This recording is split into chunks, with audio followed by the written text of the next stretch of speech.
नंदिकेश्वर कहते हैं, तदनंतर वे दोनों ब्रह्मा और विष्णु भगवान शंकर को प्रणाम करके दोनों हाथ जोड़कर उनके दाएं और बाएं भाग में चुपचाप खड़े हो गए। फिर उन्होंने वहां साक्षात प्राकट्य पूजनीय महादेव को श्रेष्ठ आसन पर स्थापित करके पवित्र पुरुष वस्तुओं द्वारा उनका पूजन किया।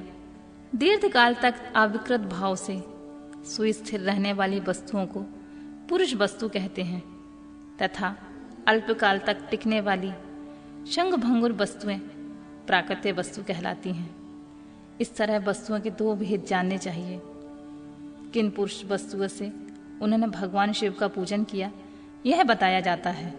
हार, नुपुर, केयूर, किरीट, मणिमय कुंडल, यज्ञोपवीत, उत्तरीय वस्त्र, पुष्पमाला, रेशमी वस्त्रहार, मुद्रिका, पुष्प, तांबुल, कपूर, चंदन एवं अगुरुओं का अनुलेप, धूप, दीप, श्वेत छत्र, व्यजन, ध्वजा, चमर तथा अन्य दिव्य उपहारों द्वारा जिनका वैभव वाणी तथा मन की पहुंच से परे था, जो केवल पशुपति के ही योग्य था और जिन्हें पशु कदापि नहीं पा सकते थे, उन दोनों ने अपने स्वामी महेश्वर का पूजन किया। सबसे पहले वहां ब्रह्मा और विष्णु ने भगवान शंकर की पूजा की। इससे प्रसन्न हो भक्ति पूर्वक भगवान शिव ने बड़े नम्र भाव से खड़े हुए उन दोनों देवताओं को मुस्कुराकर कहा, पुत्रों, आज का दिन एक महान दिन है।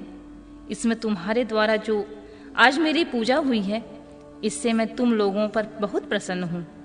यही कारण है कि यह दिन परम और पवित्र महान से महान होगा। आज की यह तिथि शिवरात्रि के नाम से विख्यात होकर मेरे लिए परम प्रिय होगी। इसके समय में जो मेरे लिंग, निराकार अंग, आकृति से रहित निराकार स्वरूप के प्रतीक, वैर, सकल साकार रूप के प्रतीक विग्रह की पूजा करेगा, वह मनुष्य जगत के सृष्टि और पालन आदि कार्य भी कर सकता है। जो शिवरात्रि को दिन रात निराहार एवं जितेंद्रिय रहकर अपने शक्ति के अनुसार निश्चल भाव से मेरी यथोचित पूजा करेगा, उसको मिलने वाले फल का वर्णन सुनो। 1 वर्ष तक निरंतर मेरी पूजा करने से जो फल मिलता है, वह सारा फल केवल शिवरात्रि को मेरा पूजन करने से मनुष्य तत्काल प्राप्त कर लेता है।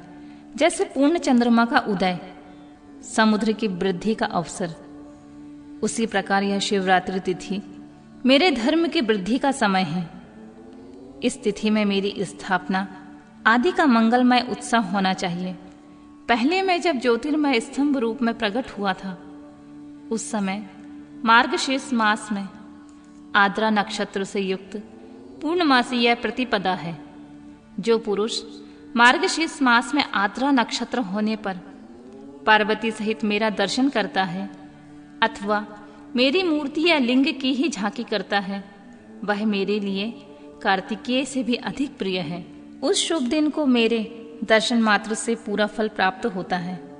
यदि दर्शन के साथ साथ मेरा पूजन भी किया जाए तो इतना अधिक फल प्राप्त होता है कि उसका वाणी द्वारा वर्णन नहीं हो सकता है। वहां पर मैं लिंग रूप में प्रकट होकर बहुत बड़ा हो गया हूं। अतः उस लिंग के कारण इस भूतल लिंग स्थान के नाम से प्रसिद्ध हुआ हूं। जगत के लोग इसका दर्शन और पूजन कर सकें, इसके लिए यह अनादि और अनंत ज्योति स्तंभ अथवा ज्योतिर्मय लिंग अत्यंत छोटा हो जाएगा। यह लिंग सब प्रकार के भोग सुलभ कराने वाला तथा भोग और मोक्ष का एकमात्र साधन है। इसका दर्शन, स्पर्श और ध्यान किया जाए तो यह प्राणियों के जन्म और मृत्यु के कष्ट से छुड़ाने वाला है।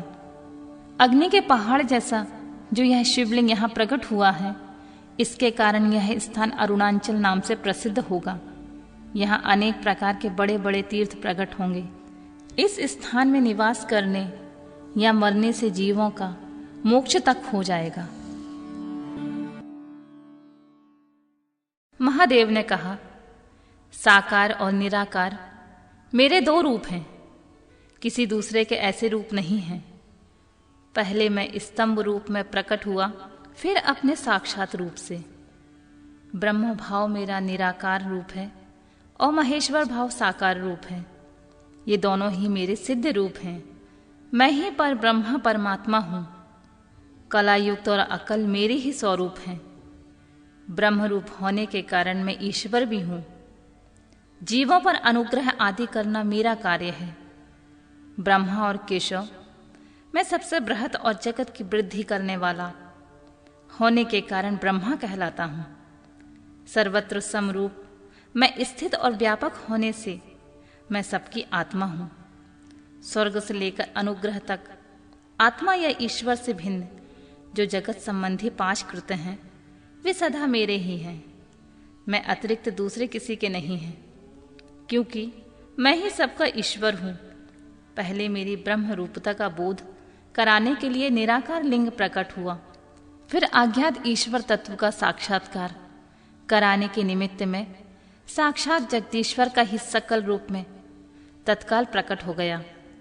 अतः उसे ही मेरा सकल रूप जानना चाहिए तथा जो यह मेरा निराकार स्तंभ है वह मेरे ब्रह्म स्वरूप का बोध कराने वाला है। यह मेरा ही लिंग है। तुम दोनों प्रतिदिन यहां आकर इसका पूजन करो। यह मेरा ही स्वरूप है और मेरे सामीप्य की प्राप्ति करने वाला है। लिंग और लिंगी के नित्य अभेद होने के कारण मेरे इस लिंग का महान पुरुषों को भी पूजन करना चाहिए। मेरे एक लिंग की स्थापना करने का यह फल बताया गया है कि उपासकों को मेरी समानता की प्राप्ति हो जाती है। यदि एक के बाद दूसरे शिवलिंग की स्थापना कर दी जाए तब तो उपासक को फलस्वरूप से मेरे एक साथ एकत्व सामुज्य मोक्ष के रूप में फल प्राप्त होता है। प्रधानतः शिवलिंग की ही स्थापना की जानी चाहिए। मूर्ति की स्थापना उसकी अपेक्षा गौण कर्म है। शिवलिंग के आभाव में सब ओर से सवेर अर्थात मूर्ति युक्त होने पर भी वह स्थान क्षेत्र नहीं कहलाता है।